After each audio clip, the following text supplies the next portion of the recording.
हो आलेत ना, येणार आहेत. मी कालच घोषित केलं होतं की धनंजय मुंडे रात्री येतील. काल त्यांना परळीमध्ये काम होतं, त्यांच्याने माझं परवाही बोलणं झालं होतं, कालही झालं होतं. त्याप्रमाणे आलेत आणि आज त्यांचे मार्गदर्शन ते शिबिराला त्या ठिकाणी करतील. बीडच्या प्रकरणामुळे जे आहे ते महायुतीतीलच महायुती आणि महाविकास आघाडीतले स्थानिक नेते आहेत, त्यांची मागणी होती की धनंजय मुंडेंना पालकमंत्रीपद देऊ नये. त्याचा कुठेतरी परिणाम मी प्रदेशाध्यक्ष म्हणून एकदा या विषयावरती बोललो. यापेक्षा मला अधिक या विषयावरती बोलायचं नाही. राज्यात देवेंद्रजींच्या, अजितदादांच्या, एकनाथरावांच्या नेतृत्वाखाली महाराष्ट्राला अधिक गतिमान करण्याच्या दृष्टिकोनातून आता आम्ही सर्वजण कामाला लागलेले आहोत. धन्यवाद. रायगडच्या आणि ते नाराजी आहे, भरत गोगोले समर्थक जे आहेत ते आक्रमक झालेत असे. ठीक आहे, शेवटी हा निर्णय मुख्यमंत्र्यांनी घेतलेला आहे. सर्वांच्याच मनाचं समाधान होईल असं नसतं.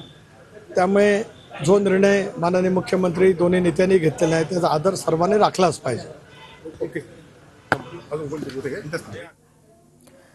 तर शिर्डीमध्ये होत असलेल्या राष्ट्रवादीच्या शिबिरामध्ये आज धनंजय मुंडे सहभागी होतील अशी माहिती सुनील तटकरे यांच्याकडून देण्यात आलेली आहे. महाराष्ट्र अधिक गतिमान करण्याचा आमचा दृष्टिकोन आहे असं तटकरेंनी पुढे म्हटलंय.